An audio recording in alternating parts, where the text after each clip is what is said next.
In my LEGO project series, made up of 7 episodes, I will show my designing of an Alexander Dennis Enviro 400 MMC being built from scratch, including building the template model used as a design guide for the main LEGO model.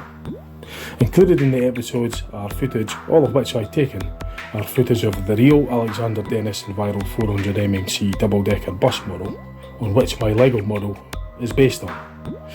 The episodes will also include my building of the template model, the designing process of the main model, the final assembly of the main model, and a small tour around my collection of 80 plus LEGO vehicle models. The scale I use for my LEGO vehicle models are approximately 1:30, and for the weight synchronisation, 117 grams equals a metric ton. This is to give a proportional weight sensation with my models. I have used this dimension scale and weight scale from about 2012.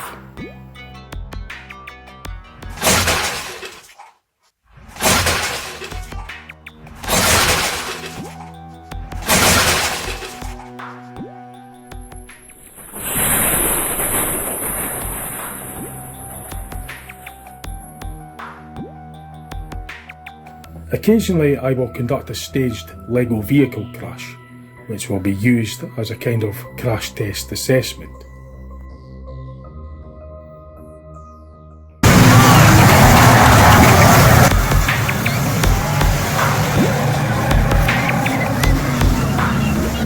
When one of my model LEGO models are due for destruction to make way for new models, instead of taking it apart by hand, I use a makeshift stock car racing arena for me to reenact the banger racing destruction derbies, like the real motorsport stock car banger racing events that I regularly attend. There is some of my footage I've taken of these real events shown in this introduction, alongside my LEGO model destruction derbies.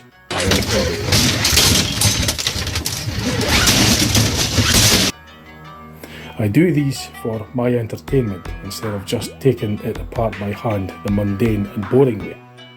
I am a big fan of stock car banger racing after all.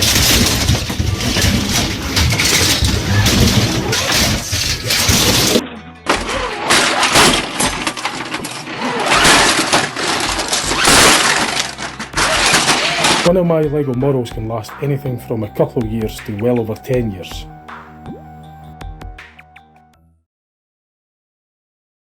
If you're wanting to see my YouTube videos I made using footage I've taken of the real banger racing events that were shown in the introduction to this episode, then I've included links in the description to this episode.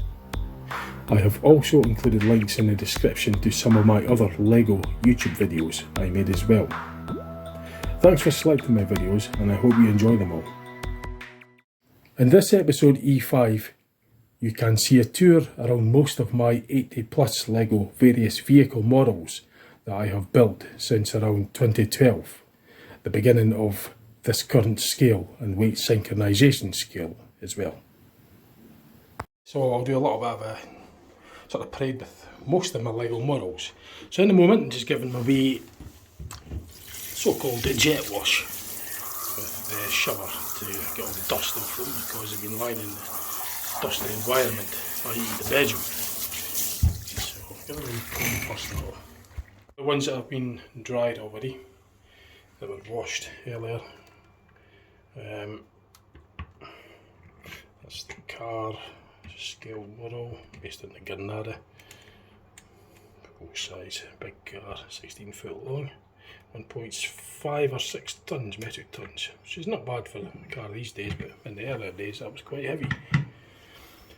The scale models, that's a Volvo B10M city bus. Now it's in the bathroom because they've just been washed, and I'm just going to fill them in here.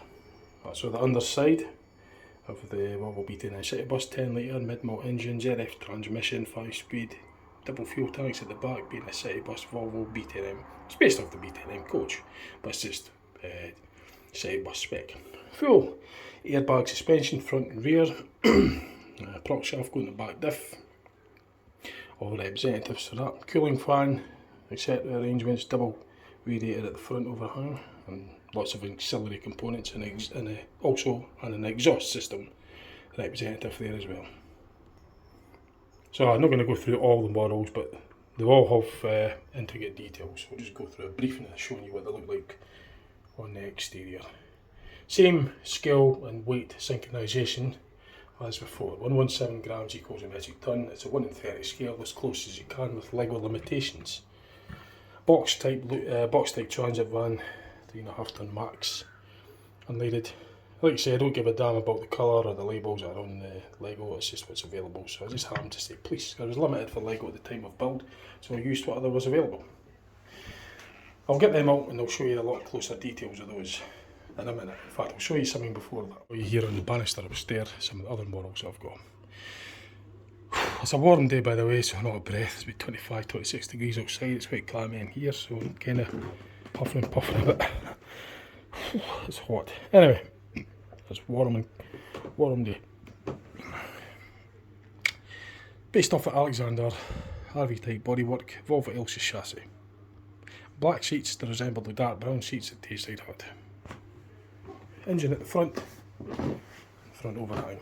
I'll try and show you as much as I can of it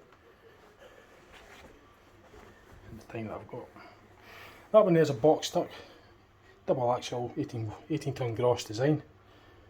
Again, it's got all the auxiliaries. I've got to be careful with this because the cab does tilt to reveal the engine. In fact, I'll maybe demonstrate that to you. Going back to the Elsa, show you briefly what it looks like underneath. Engine at the front, transmission mid-mount, prop shaft from engine to transmission, then prop shaft from transmission output to back diff. Batteries and fuel tanks at the rear overhang, just like in the real model. The usual subframe assembly chassis arrangement, engine at the front overhang, ahead of the front axle. Radiator cooling's all in there, representatives. Exhaust system representatives there, and accelerators in air tanks.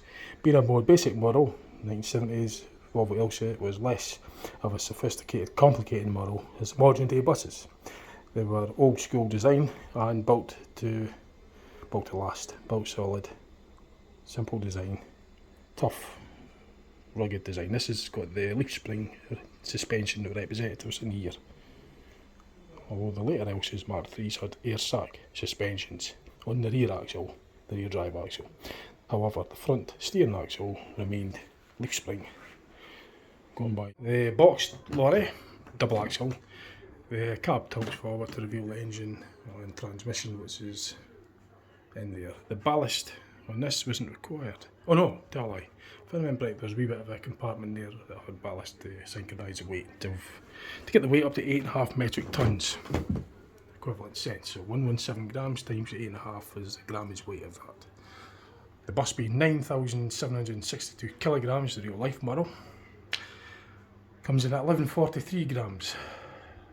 So 117 into 1143 equals 9.762 metric tons. So it goes in 9.762 times. So that is the equivalent weight in relation to this.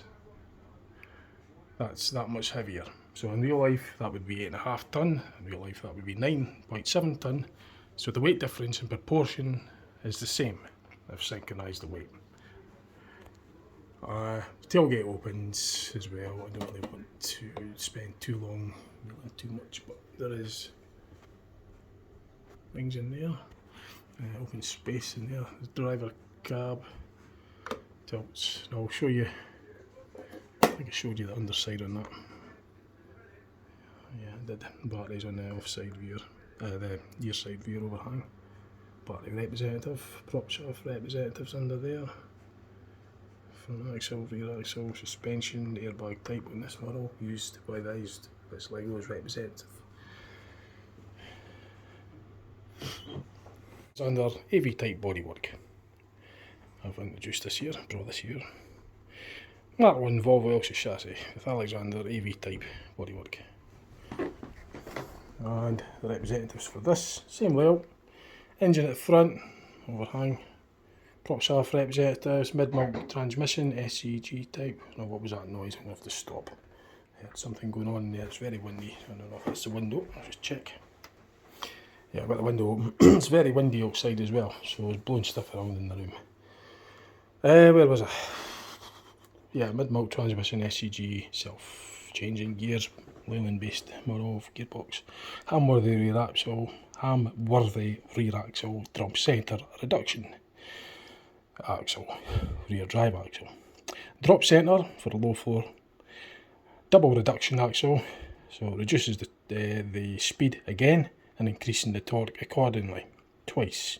So the main diff from the 90-degree angle and the differential properties, and another reduction in the drive at the hub end of the Hamworthy rear drive axle. Going by my knowledge of understanding of how the Hamworthy rear axle works, based on that. Don't quote me on that. But in my Lego model, that's how I'm doing it. Battery representatives on the left, fuel tank representative on the right, just as it is on the real model. And lots of auxiliaries under there just to add a bit of interest to it. Auxiliary components, air dryers, air lines, valves, stuff like that. Various electrical components. So the engine is at the front, as I said. Alexander AV type, based off the Tayside models, blue seats. So I've used blue for the seats. Try to get the layout the same, as close as possible. Bulkhead staircase, it was a complicated one on this because on the model, the real bus, it's got a luggage or buggy rack, and on some of the early ones it had a box for the conductor for putting his stuff in. It's money box and ticket roll. Because the early ones had a bar at the front for the conductor to hold in. No, I can't fill them in two at the same time. Yeah, there was a bar right at the front there for the conductor to hold. On the pier edges and narv edges for the Tayside ones. NSP, LES 44p to LES 48p. Had a bar at the front for the conductor to hold. The NSP 312R to NSP 341R. So NSP 312R to NSP 341R. These Mark 1 R-Veg Volvo Elysis for Tayside with Alexander bodywork. Had the bar at the front because conductors were still being used. They were phasing conductors out. I think by 1977 the conductors were no longer, and it was the driver had done all the work. So therefore they didn't have the bar at the front. The S-Regs that came in November 1977 didn't have the bar at the front. But the P's and R's did. But they were phasing the conductors out. So this could dummy up as a Mark 1. It could even dummy up as a Mark 2, although the weight is synchronised for a Mark 1 at 9,302 kilograms. It's synchronised weight for that, which has included the NSP batch, the SSN batch, and the WTS batch as far as fleet numbers 270. So Mark 1.5s. But I'll settle for the NARV edges because I like them better. They had the squealing fan belts. So the weight's synchronised in it. 9,302 kilograms. That's the Alexander AV type bodywork. I'm trying not to. Right. So I tried my best, as good as Lego could go. Limitations of Lego. That's based off the 36-50 design, the brown seat buses, Tayside Alexander RV type bodyworks. They're used on the Whitfield. They're my favourite buses out of all buses. That's the buses that got me into buses, was the 36-50 fleet. Tayside buses HSR 36X to HSR 50X. Fleet numbers 36-50. This one again, this Volvo B10M city bus based off the Tayside bus G Regs, G91 PES to G105 PES. Volvo B10M city bus with Alexander RV type bodywork. The revised model, a slightly later RV type model. It's a later one, because the earlier ones had the curved top front windows, whereas the Tayside and the later ones had a more of a angled, more squarer. Had flat windscreens as well, and that particular specification that Tayside had. But the Volvo side of things, as I went through earlier, engine mid-mould, mid-wheelbase mould. So for the weight ballast, that's been introduced interdecking on a more predominant scale. So there is interdecking there with coins to adjust the weight. Because it's a slightly shorter, it's 32 feet long. So to get the weight of 10 tonnes, 10 metric tonnes, that was the weight, 10,000 kilograms, which is obviously 117 times 2 is 1170 grams. To get that with the Lego, because the density of Lego doesn't change, it required a wee bit of ballast. In fact, I take that, but no, I tell a lie, actually. I think on this one I just used the ballast tanks as enough weight. The ballast tanks in the interdecking was good for body stiffening, and it did actually supply enough weight. If I remember right, I didn't need to add ballast. I think I was going to originally, but decided that I could get away without requiring coins to get the weight up to 1170 grams. Because it's jam-packed with quite a lot of components, it was a fairly sophisticated model at this time. It was a specification up from the Volvo, so it being a 10 litre engine. So it's got 10 of these cylinders in there, because one cylinder represents a litre. It's a 6-cylinder engine in real life, but my models use these cylinders to represent a litre. It was a 9.6 turbo diesel, to be precise, but it was classed as a B10M 10 litre engine. B, Volvo's designated codes: Volvo B for bus, 10 for 10 litre engine, and M for mid-mil position, meaning it's the engine's horizontally positioned in the wheelbase with the transmission connected to it. I think I went through them. Again, that's got the engine at the front. I'll show you briefly. Oops, it's difficult. It's difficult doing two things at once. Filming and doing that as well is not easy. These double up as the jet wash wiper representatives. The engine's buried into there. I've got 2 cylinders, a 2 litre.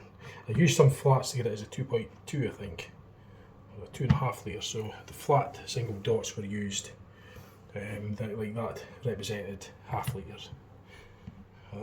Was it? No, it would be 0.3 third. Yeah, because 3 of them equals the same height as a cylinder, so it would be, I think I used 2.6 litre, I think that was based on. But obviously as the models become smaller, they become less detailed, because you can't change the dimensions of the Lego elements. But there's still a sizable amount of detail in there, so I settle for a 1/30 scale, or as close as with Lego. So the width, it's about 6 foot. All the buses now are 8 foot wide, so I did settle for 10 dots for 8. I think it was roughly about a dot per centimetre. A centimetre equals an inch. A foot, sorry, for the real life model. So 30 centimetres and a foot, 1/30 scale for the dimensions. Oh, I'll move to these, I'll get them out and show you, and then more in depth. Although it's the window even more. It was really windy out there, but I try to get fresh air in here. There's blowing stuff around in the room like crazy, so it's quite warm in here now. So I'm just not feeling the most comfortable, but never mind. On with the task at hand. Single decker. 12 metre model based off of 10.8 tonnes gross, metric tonnes unleaded weight. Gross tonne for a twin axle fuel size single or full size wheels. R22s, or R22.5, is 18 tonnes for a 2-axle in the UK. Design weight could be up to 19 though, but it's legally, to my knowledge, it was limited at 18 tonne. But then saying that, I think there's changes, because some of the battery electrics weigh quite heavy, empty. So when they're fully loaded with the same number of passengers at weight, it's going to go over that, so I probably had to alter it slightly to maybe 19 or 20 tonnes. And don't quote me on that anyway. This is my model, top shelf quality model. So far the models you've seen have been top shelf, all of them. Underside of the single decker it's got covers to cover up some of the components there on the front overhang. Batteries, fuel tanks, and quite a few auxiliaries under there, being higher spec. Automatic transmission representative, inline 7 litre engine, direct into the rear axle, air sacs all round. Ballast required in this one in the front, the underside, because there's no interdecking, being a single deck. It has all the light representatives and air conditioning representatives in there, but it doesn't have any room for ballast, so all ballast had to be within the wheelbase. But being a long vehicle, it's got big ballast. Engine's at the back, the bonnet's off at the moment, engine covers off, but I'm not going to go into all that at the moment. Air conditioning ducts on the roof, pods. Wing mirrors, lights, registration, all representatives on the front. Cars, being a prototype, it's got the black bonnet and sized, so I know that that's the first one I built. There's about 10 identical models to this. I think there's something like 1.3 metric tonnes or something, I can't remember off the top of my head. It's a slightly bigger one, it's 1.6 or something metric tonnes. But there's about 10 of them, I mean identical in every single way. Built in exactly the same way, every single thing is identical, except for the colour. This was colour coded only for the, so I know that was a prototype. It's got a, I think it's a 2 litre engine or something. See if we can show you that. Again, because it's models get smaller, details become not as detailed as it does on a bigger model, because the Lego limitations, I can't make the Lego elements, I can't alter that, it's fixed size. So I've revealed the bonnet, take the bonnets off, show the engine, it's buried under there.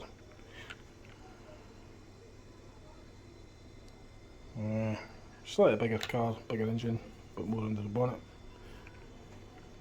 Boot lid open, bonnet open. Now these are production models, meaning that I think actually for the car, this one, I think it was officially a mid-shelf, but because it's production, so it was more for like repetitive. Quality was quite difficult to repeat given the limited Lego that I had at the time. But because it's actually good quality, I would actually pass for top shelf. But it isn't. I think the official top shelf ones was the ones that I showed you with the door open. There isn't really much production models of the top shelf quality ones. Most of the, in fact, if not all the production models are mid-shelf because of Lego availability. So there are 2 mid-shelf midi buses, top shelf midi buses that I could show you. I'll show you that later because it's downstairs in the alcove. Making space. This is a top shelf quality car. This was built with top shelf in mind, but bear in mind that term was only early used at that point because there was hardly any mid shelves. All my Lego buildings started off as high quality. Then when I started building more, I had to obviously then, in some cases I built them quicker and easier, and then came up with the term mid shelf. But this is an early model, it's probably about, well, I don't know, 2010 or something, maybe 2009, 13-year-old. Lego was much more limited back then for me, I didn't have nearly as much as I do now, so I was only able to build from what I had available to me, and this was built with the quality in mind, so it is an official top shelf quality car, and it's based off the big size one. Spare wheel included, doors open to the best I could do with Lego, certainly with my models anyway. Wing mirrors added, lights. In fact, when I was limited with models, I didn't add as much detail like lights and wing mirrors, but as time goes on and more models were appearing, I started standardising it with lights, aerials and stuff, so some of that was retrofitted. Because at that time there wasn't much Lego, or nearly as much as there is now. Briefly, I'm not going to move too much over here. So these are a lot of cars, production models, replicas in every way, shape or form. And these were the early ones, there's about 5 of them identical, and there's about 10 of these identical. They're mid-shelves, they're top quality ones. At the time they were regarded as top quality. However, the quality improved considerably, and because detail and the rigidity of it being a car is smaller, it actually would pass for a top shelf quality, although it's not actually officially that, because I built it with production and amount in mind rather than quality. By the time I built this one, 5 identical ones in every way, shape or forms, they don't look as good because the availability of Lego wasn't there, but they were built with that quality in mind, and that being the black bonneted one, colour coded for the and wing mirrors representatives, colour codes it as the prototype. That's this other car to the big one that's out there. There's another one somewhere, and just don't have the time to go and dig them all out at this point. Just briefly showing you them anyway. In fact, there it is there. Not far to go. So there's 3 production cars, although they would actually pass for top, but they're not. I wouldn't build with that in mind officially. There's 10 of them, I think, mid-shelf quality cars. Again, they're quite rigid, so it'll be good enough. There's more down here as well. The green one in this case is the prototype for this mid-shelf car. Now I'm going to be careful that nothing goes in camera shot that I don't want to, because in a bit of an enclosure space here will be a little bit limited. Never mind. I think that's the corresponding one. Yeah, that's the prototype one. There's about 10 of them, I think, identical in every way. The engine and everything's all identical. I think that's another one. Fits in.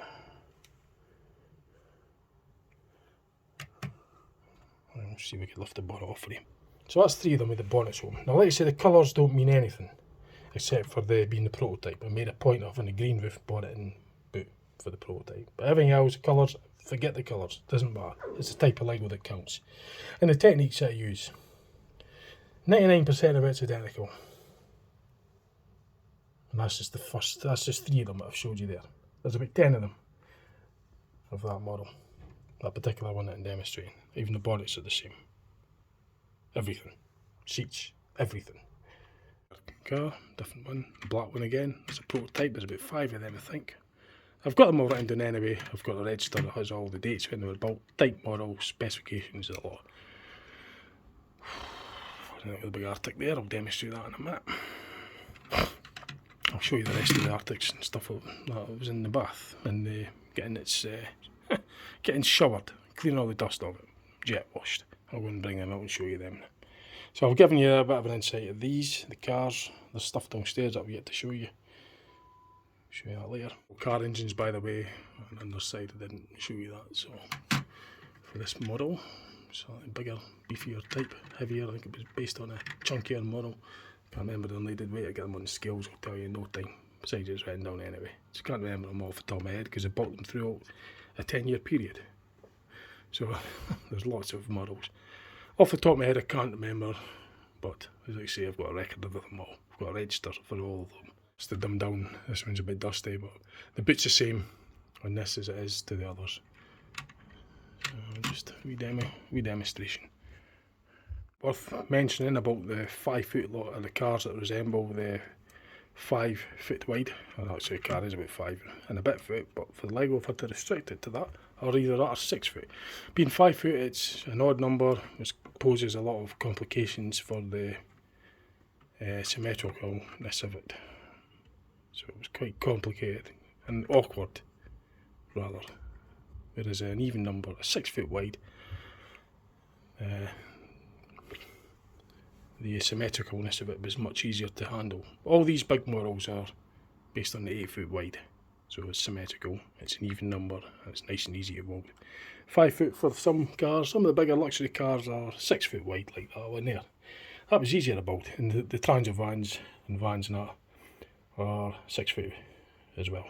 Although in real life it's like 5 foot odds, 6 foot odds, but Lego, as you know, is restricted, unless you make it massive scale, you know, near enough real full size, or getting bigger to accommodate that, which I just don't have the time, space, or amount of Lego to do that. So I'm settling for the scale of 1 in 30. That's about as much as I could handle. So the models were merely based off of buses anyway, because I'm obviously biased towards buses, being a bus spotter, so that was a nice size to work with, getting plenty of detail, and of course lorries as well, which is good for them. The cars and smaller vehicles are good for resembling traffic, so it's all together there. Cars, buses not in the same area, all the weights are synchronised with each other, and the sizes as well. A production model cars, because there are more cars than there are buses and lorries put together. So there's quite a lot of them. And in real life, I'm talking about, there's about what, 30 million cars or something in the UK, 38 million vehicles in total, mixed with buses, trucks and everything. 30 million of which are cars, I think, something like that. Don't quote me, it's just off the top of my head figure, that's all, I'm guessing. So there's a lot more cars than there are big vehicles. And obviously I'm more biased towards buses and trucks, so I've got a bigger scale that will suit that. If I was to put a lot more detail in towards a car, obviously I like cars, as you know, I like motorsport, but for my Lego, I'd concentrate on the bigger vehicles. If I was to put the same amount of detail in a car, I'd have to have a bigger scale, if you get what I mean. And then if I had a bigger scale, then I'd have to reset everything, and these would be absolutely enormous. I don't have enough Lego for the big vehicles. And I don't like to have 2 scales. I don't want to have a scale with a big version. Like the real models there. That's a 1 in 18 scale. That's the real models. And the cars are the same. I know, tell a lie, sorry. I take that back. That's a 1 in 76 scale. That's 1 in 76 scale. That's a 1 in 76 scale for the cars. So that's what they are in relation to each other in the terms of the scales, the dimensional scales. However, the weight is not synchronised. That doesn't weigh 12 times heavier than that. Whereas in real life it would be. That would be 10.6 tonnes. 10,660 kilograms. The Explore Dundee, Travel Dundee Volvo B7 RLE chassis with right Eclipse bodywork. 10,660 kilograms.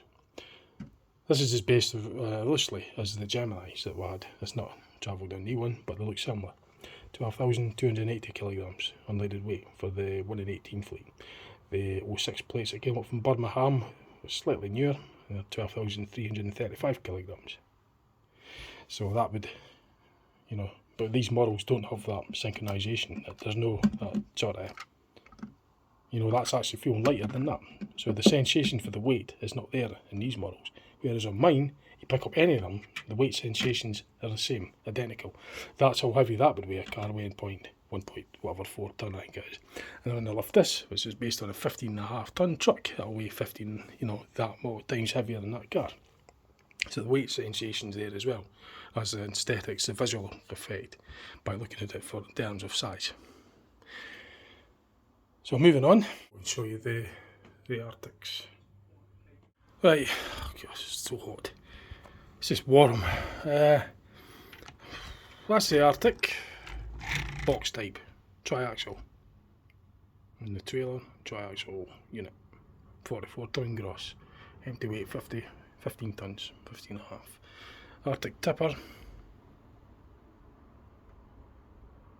Again, this will be 15.5 tonne empty if I remember right. I'll show you the tipper gear on the side. Now the ballast was really difficult for the tractor unit because the tractor unit is a very dense product. It's very heavy for its size, so there was ballast everywhere in this. There was ballast here, there was ballast behind the driver's cab. So there was lots of ballast tightly packed in there, and I had to pack the detailing as well, you know, the engine stuff, accelerators and that. Show you the Arctic doing its turn, you know, how it's actually articulated. I've got a kingpin, fifth wheel and everything there. And I'll excuse the water because it's been under the shower, so it is going to be rather wet. Prior to that it was very dusty, so I didn't want to demonstrate that.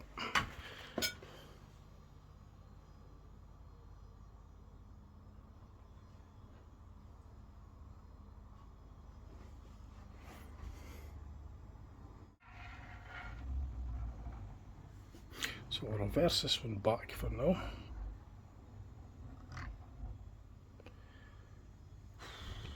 Then I'll demonstrate this. In fact, I'll tilt the cab back, open the tailgate as well, as with the Arctic also. Arctic tipper, that is. So that's a tipper demonstration of the articulated tipper. This air horn representative also doubles up as a cab stand, so when I tip the cab up to reveal the engine and transmission, which is actually in there, as well as the lot of ballast. Alex is a cab stand whilst doing the turbo and everything. I can't really get the camera in there too well at this stage of where it's situated.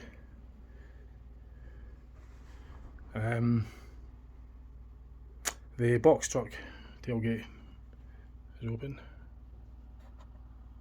No ballast required for the cab on that. I got sorry, for the trailer on that. The trailer come in at about, I think it's about 8 tonne, 7.5 tonne, thereabouts, but it didn't require, because of the sheer size of it, there was enough Lego to get that. And because it's been a tipper, I've doubled up the bricks. I've used the thicker bricks for the sidewalls, and that in itself would be enough for the tipper trailer weighing at 6.8 tonnes, just under 7. The tractor unit, as I say, was hard because it's small and it's densely packed. The real life it would be about 8.5 tonne. So to get that 8.5 times 117 grams, there was a lot of ballast required, but I did manage it.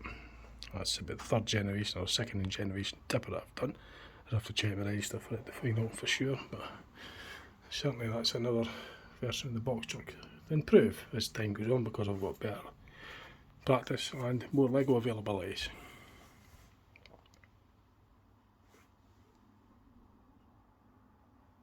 For the engine, same on that. Slightly different design to the other engine, but all got their own designs. It's hard to get the camera in there, but there is an engine representatives in there, buried in there under the panel in the fairing. Not taking it apart for this, like, the transmission is there. It's a big splitter box, probably about 16, 18 gear or whatever. Multi, big gearbox. Trucks use lots of gears, well, range anyway. Different ranges, 3 ranges, same gearbox, just 3 different ranges.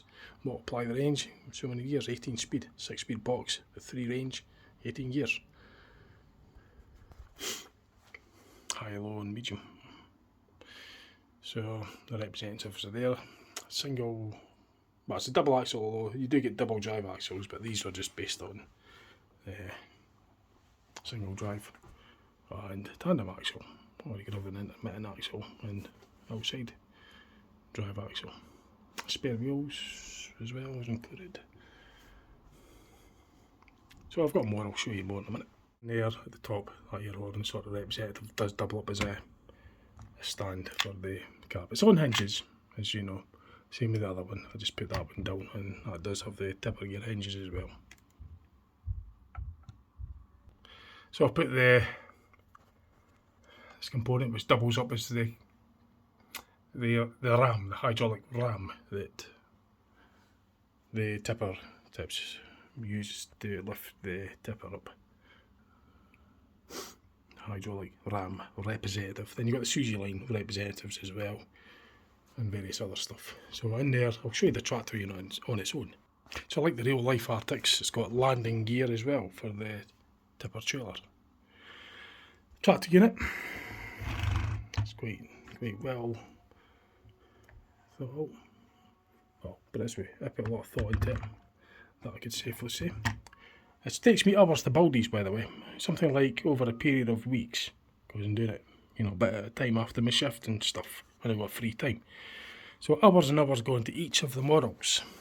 That model that I just completed took me, 3 weeks? Over a 3-week period. And doing a bit at a time. Sometimes it could be hours at a time.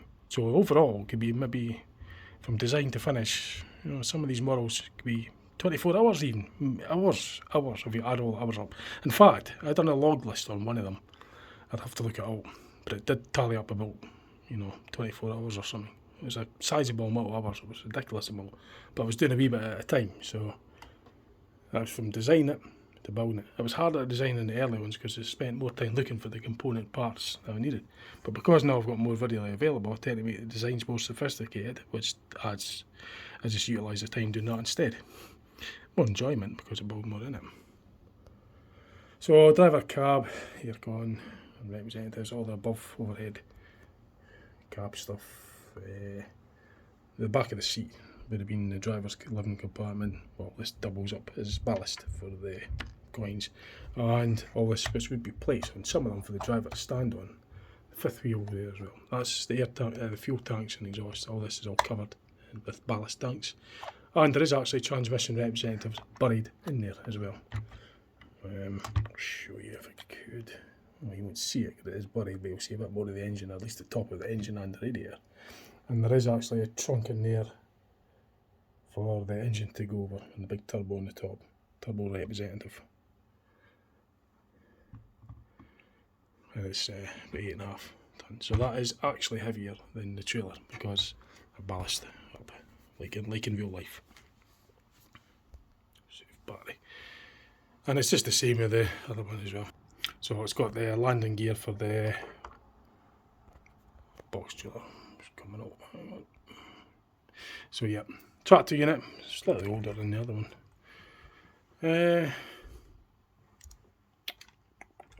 So that pin actually protrudes through. Acts as a good fifth wheel. And the other one, the tipper, that sees there's these bits on the end that lock there. There is a pin on there, which is more like real life, because this is a later I was able to do more detail. So in real life there is actually a pin underneath that. I had enough availability to do that, whereas on the earlier one I didn't, so I just had to put the pin there and use that for the locking the trailer to the fifth wheel. So yep, the landing gear, there's actually got wheels on this one. That one just has the stays. It doesn't have the wheels on it, but the other one does. The tractor units are, you could put that tractor unit up with the other one, but you'd have to remove the pin, because the trailer has got the pin on it. And yeah, they would fit. I tend to keep the tractor units and trailers the same. So have a look under this one. The horn or auxiliary on the side there also doubles up as the stay, the tilt card stay. That's going to be a bit awkward lifting it and fill them in at the same time, but 12-cylinder engine.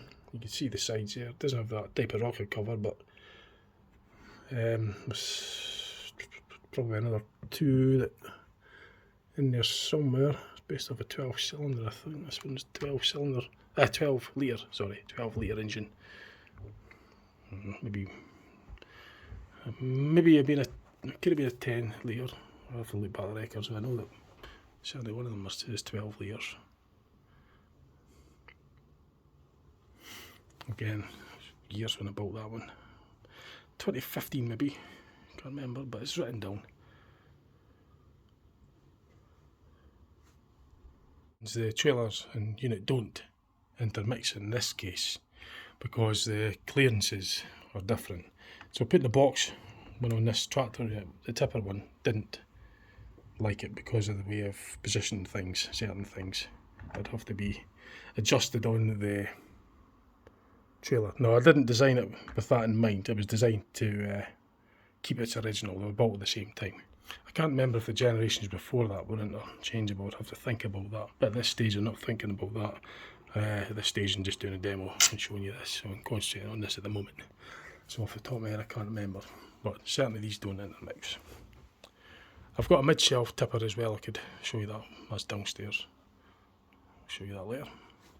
The earlier models there was issues with the trailer and unit coming apart, so I addressed these issues with more availabilities and revised them, came up with a new model. The earlier generations was just put into the pro stock car reenactment and destroyed, raced, smashed it up in the demolition derby.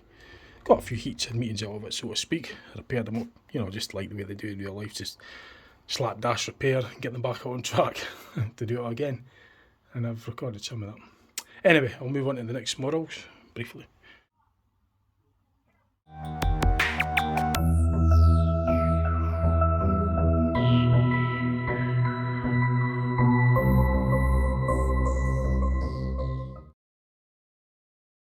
If you're wanting to see my YouTube videos I made using footage I'd taken of the real banger racing events that were shown in the introduction to this episode, then I've included links in the description to this episode. I have also included links in the description to some of my other LEGO YouTube videos I made as well. Thanks for selecting my videos and I hope you enjoy them all.